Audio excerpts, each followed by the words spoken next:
Salut tout le monde et bienvenue dans cette nouvelle revue de presse. On commence en France où la sortie de Ryan Cherki jeudi soir a fait parler en interne. D'abord invité à commenter sa fameuse pause devenue virale sur les réseaux sociaux au micro de TF1, le milieu offensif de 22 ans a ensuite fait part des ambitions de l'équipe de France lors du mondial sans faire de détour. On n'ira pas à la Coupe du Monde en favori, on ira pour écraser tout le monde, avait-il indiqué. Une déclaration en apparence anodine destinée avant tout à afficher les ambitions des Bleus, mais pas rester sans conséquence. Comme l'indique le journal L'Équipe, cette sortie a pu faire grincer des dents, non pas du côté des joueurs, mais plutôt du staff tricolore. Partisan de la prudence plutôt que des excès de confiance, Didier Deschamps et les membres de son staff n'ont d'abord pas compris cette déclaration. Après l'avoir félicité pour son match, le sélectionneur l'aurait ainsi averti sur les conséquences d'une sortie de la sorte. Le quotidien précise que le malentendu a été dissipé depuis. Il n'y a absolument aucun problème entre Ryan et Didier Deschamps. C'est une interview de 10 minutes où Ryan s'exprime librement. Et sur une phrase, il entend avec ses mots, ceux de sa génération, affirmer l'ambition de l'équipe de France, affirme-t-on dans l'entourage des Bleus, où l'on met plutôt cette sortie sur le compte de la maladresse. Heurte et malheur de préparation peut-on aussi lire dans le journal.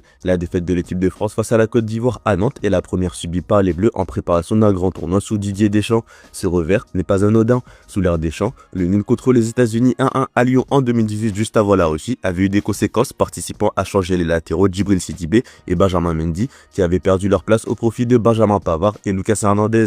Le France-Canada à Bordeaux où les Bleus avaient fait 0-0 avant de partir à l'Euro 2024 en Allemagne avait annoncé des difficultés offensives et créatives que l'on avait retrouvées lors de la compétition. Le journal rajoute que certains accros en préparation ont parfois annoncé des problèmes plus larges comme en 2010 avec une équipe sans lien ni leadership. En revanche, il rappelle aussi que des défaites ou des nuls en amical ne sont pas toujours le juge de la performance en compétition. Pour le Parisien, le 11 des Bleus se profile après la défaite face à la Côte d'Ivoire. Michael Olise devrait être le meneur de l'attaque des Bleus avec un rôle central dans le dispositif tactique de Didier Deschamps. Kylian Mbappé, capitaine et leader, serait lui à la pointe de l'attaque, soutenu par Ousmane Dembélé et Désiré Doué sur les côtés. Mike Maignan, Théo Hernandez, Saliba, Upamecano, Koundé sont attendus derrière et le duo Tchouaméni-Rabiot sera aligné dans le double pivot. Deschamps mise sur une équipe offensive après un Euro 2024 décevant sur ce point où l'équipe avait été critiquée pour son manque d'idées à ce niveau-là. Pour clore ce chapitre de l'équipe de France, Kylian Mbappé s'est livré sur ce rôle en équipe de France dans un entretien accordé à Sora.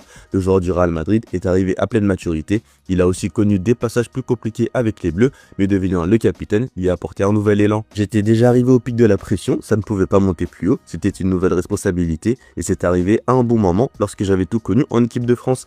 Pour cela, il a fallu les départager avec Antoine Griezmann, lequel a été déçu du choix de Didier Deschamps. Mbappé incarnait davantage l'avenir et tissait sans doute un lien plus naturel avec les plus jeunes qui arrivaient chez les Bleus. C'est un honneur de pouvoir porter le brassard de capitaine de son pays, affirme-t-il plus loin. C'était cool, ça m'a permis d'apprendre, de développer une